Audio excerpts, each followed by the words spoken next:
Welcome back, and thanks for joining us here on Get Real with Bob and Stacy. You're joining us for a special edition of our Leaders and Legends to open up the show today. Joining us by phone, we have Tamara Dorris on the line, and she's an author and speaker. Welcome to the show, Tamara. Thank you. It's so great to be here. Since a lot of the people that listen to our program are in real estate and mortgage-related businesses, I want to give a little bit of background about Tamara. In addition to being in the real estate industry for 20 years as an active agent, she's been a college and university professor for more than 11 years. She has a formal education and interest in psychology, human potential, and neuroscience, and a graduate degree in communications. She has spent her adult life researching and writing about the neuroscience of personal performance and professional development. She is now working on her 17th book. She's also a certified hypnotherapist, longtime real estate and corporate trainer, workshop leader, and host of her own radio show. Her latest book, which we're going to talk today about, is Mind Over Market, the Real Estate Warrior's Roadmap to Mindset, Marketing, and Media. And it is an Amazon #1 best-selling book. So first off, let's talk about the neuroscience of success. How does your brain make or break your business in real estate, mortgages, or any sales business? Okay, excellent question, Stacy. Essentially, our brain is comprised of about 100 billion neurons, and because it's economical, what happens is with repetition, whether it's a thought or an experience or an event that has a lot of emotion involved with it, these neural pathways form, and eventually they go on what I call autopilot. And so most of our habits and our actions are really on autopilot. We are operating about 97, 98% on autopilot. And so what I have found is in my research with top producers over the last 20 years is that most people, whatever the industry, but particularly with real estate, is that most people who are not successful, it has to do with this programming, that they're on autopilot and they don't even realize, what's holding them back. They just know that they're not doing as well as they could be doing. So what could somebody do to fix that? Well, and so what's really great is about 15 years ago, neuroscience discovered something called neuroplasticity. And one of the things that's really great about neuroplasticity is now that we know the brain can grow new neurons, so we can change this programming for one thing. And another reason, Stacey, that it's so awesome is because neuroplasticity shows us that people, through just doing brain exercises, can actually build new neural connections, and that has been shown to actually prevent and slow down Alzheimer's. Wow. That's interesting. All right, so are there brain exercises in your book? Yeah, well, so in my book, brain exercises, we're talking about like luminosity, crossword puzzles, things like that. Gotcha. So no, not in my book. My book is geared towards using this in a way that will help real estate professionals or salespeople in general really learn to create neural pathways that are conducive to their growth, their professional growth. So I have visualization exercises, meditation exercises that kind of lead to that end. Wow, that's cool. You talk about that clients can easily pick up on an agent's fear. So how do we know as a real estate agent if that's happening to us, and how do we fix it? Good question. So the study that I referred to is one that they did where they took several series of individuals who were born blind, and these people had absolutely no eyesight whatsoever, and they held up pictures in front of their face of different people with different expressions, and they monitored their brain activity at this point. And by no coincidence whatsoever, whenever there was a face that was frightened or, in horror or scared or anxious, that region of the blind person's brain lit up, like somehow they just knew. So there's something, it's a little bit woo, woo, woo, woo, I have no idea, but the study proved it inconclusively. I mean, it just was absolutely certain. So my advice for agents or any professionals is before you get on the phone, check your physiology. Hold your posture up, and don't make phone calls or call on clients or prospects if you're feeling anxious or nervous or fearful. Really work on getting your courage up and your confidence and approach things when you're in a good mood, because we think, oh, no one's going to know. But people know. People pick up on it. Interesting. Now, in sales in general, real estate, mortgages, anything, success is often based on having certain good habits. So how can someone rewire their brain so that they are practicing better habits for success? Oh, very good question. So one of the things, when I'm talking to agents or, giving a presentation or something, people will say, well, I need to change my habit of XYZ. Mm-hmm. And part of the way that we reprogram our brain is by giving our brain the experience of what we want it to be reprogrammed to.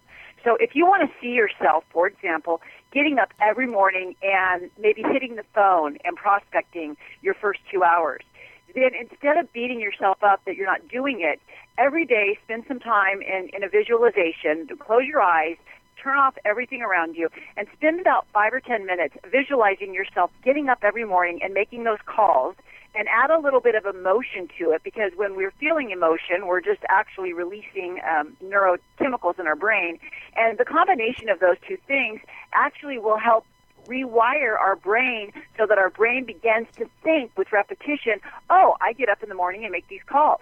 And we know that this has been used in Olympics and athletic training for many, many decades, but I'm bringing it into sales. Talk about being mindful. How important is it for a salesperson to be mindful, and what does being mindful mean? Okay, good. So being mindful, and I really want to eliminate any kind of a woo-woo connotation with the word mindful. Being mindful means being aware. Mm-hmm. And I don't know about you, but I can't think of one person who would want to work with a real estate agent who wasn't aware and being really conscious about what's going on. So most of us are very caught up in our external environments. Most of us are worried about tomorrow, or we're thinking about yesterday, and we're just not mindful about the very precise moment that we're in. And obviously, the moment that we're in is the only moment that we can make changes in. So being mindful, by definition, is being present and aware. And the reason why it's so important to our industry, in my opinion, is that, first of all, what I just said to you is mm-hmm. that people pick up on anxiety, and we know that this is a highly anxious industry. And so that gives us kind of a bad rap with consumers, because they see us or they interpret us as being pushy, when in fact it could just be our own fear coming out. And another reason is because when we're mindful, we're able to come up with our most creative solutions. If your brain is in high beta and you're really stressed out, you're not being mindful, you're not going to be able to save that escrow. You're not going to be able to save the deal because you're going to be all stressed out. So you think more clearly when you're being mindful. It's so interesting, this book, because I think as I own a real estate brokerage, we have about 400 agents at my company, and the tools to success, what it takes to succeed in real estate or in any sales, are pretty much, we know what you have to do. These are the 5 or 6 things that if you do these 5 or 6 things well, then you're going to make money in real estate. What I think most people don't think about is that the people that really excel, their competitive advantage is in understanding how their brain contributes to the results they have, which is exactly what this whole book is about. Absolutely. And I love that you said how you initially started that, because I always say there's nothing new under the real estate sun. Your job as an agent is to match people with property. And people say, oh, we've got this new thing. Maybe technology is new, I'll give you that, but there's just really nothing new. You said it. It's the same. You do the same thing, but it's how you approach it that I think makes the biggest difference. Do you ever find people that you just can't help? I'll give you an example. I've run into salespeople in my career where I can see that their biggest hurdle that they need to get past is just simply their own limiting belief about themselves. And no matter what I do, they just can't seem to get past, they can't get out of their own way. What do you do with people like that? Or are there people that just will never get it? So, I don't believe that everyone is hopeless, but what I do agree with what you just said is that everyone has limiting beliefs. Yes. Everyone has limiting beliefs. So I don't separate people like that. What I separate people from when it comes to who can I help and who am I not going to help, are people who won't take responsibility. So everyone has a limiting belief, but if you're going to be a victim about it, then I'm not going to help you. I'm not even going to try because I've got my reputation on the line. And the very simple test is to say, is it everyone else's fault for where you are right now, or did you have something to do with it? Because, you were there. So did you possibly have something to do with it? And if they deny that wholeheartedly and they won't take a modicum of responsibility, then I just choose not to work with people like that because they're going to be a drain on me and they're going to, not excel. Maybe they will later on, but not right now. Let's talk about, you say that a salesperson's success has a lot to do with their imagination. What do you mean by that? Well, one of the keys, if you had to take that book and just say you were going to believe everything that I told you and everything that the research proved, and I had to boil it down, and someone said, well, I can't read, Tamara, just tell me what to do to improve my business, it would be to imagine what you want your business to look like and imagine yourself being the person who has that business. Because obviously, if you already were being that person, you would already have that business.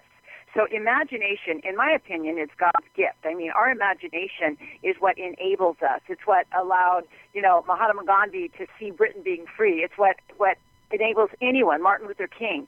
We have to use our imaginations to see into the future what we want to create. And so that's what I mean by that statement. Okay. Do you have any thought on what's one big mistake that most sales professionals make when it comes to building their business? Yeah, I see a lot of people take forced action. And what I mean by that is they look at their bank account or they look at their pipeline and they kind of freak out. And so anything that you do that comes with the freak out feeling, and that's always designed by cortisol flowing through your system. Anything you do from that perspective is usually going to be erratic and not necessarily effective. So taking forced action can really, really be a problem. I prefer inspired action, and again, that comes from being more mindful. Okay. So we are talking to Tamara Dorris. She wrote the book Mind Over Market, The Real Estate Warrior's Roadmap to Mindset, Marketing, and Media. But this is your 16th book. What are some of the other books about? Actually, it's my third real estate book. Okay. And let's see, I have one on communications. I have a couple on health and just wellness, overall wellness. And I have a couple on building self-esteem. Wow. I think that pretty much covers it. Oh, I know. I have 4 novels that I've written. And interestingly enough, my novels actually are based on personal development as well. And the reason that I did that was because I want to reach as many people as I can. And some people just don't like self-help books. Some people are like, I'm not going to read a nonfiction. So I thought, well, if I can use my creativity and my writing skills to help those people find that little bit of hope that they can improve their lives and their minds. So I found 4 different ways via novels, a couple humorous real estate ones that kind of go to the same end. Wow. What made you decide to start writing? Oh, I have wanted to write since I was like 12. So it's just in my blood. It just has always been in my blood. And when I was, I think, 17 or 18, my mom became a real estate agent. And she's like, oh, honey, when you grow up, you've got to get your license. It's so much fun. And so it was just kind of by osmosis that I ended up being someone who writes and teaches in the real estate industry. And it's kind of cool because she's practicing what she preaches, like no limiting beliefs, that you can combine real estate and writing and training, and you don't have to have just a self-help book. You can create a novel and share your story that way. So that's kind of awesome. Yeah, Right. I love it. Oh, thank you. Where is the best place for people to find you? People can find me at my website on tamaradorris.com, or they can find me on Facebook just by my name. I spend a lot of time on Facebook. I make a lot of connections on Facebook. I'm a big fan. Okay. Oh, good. And that is Tamara Dorris, Tamara Dorris, Dorris. You can check her out on Facebook or at tamaradorris.com. Excellent. Thanks for coming on the show, Tamara. We really enjoyed having you. Hey, thanks for having me. It's been great. Great. So we're going to take a quick break for some commercials, and we'll be back with more Get Real after this.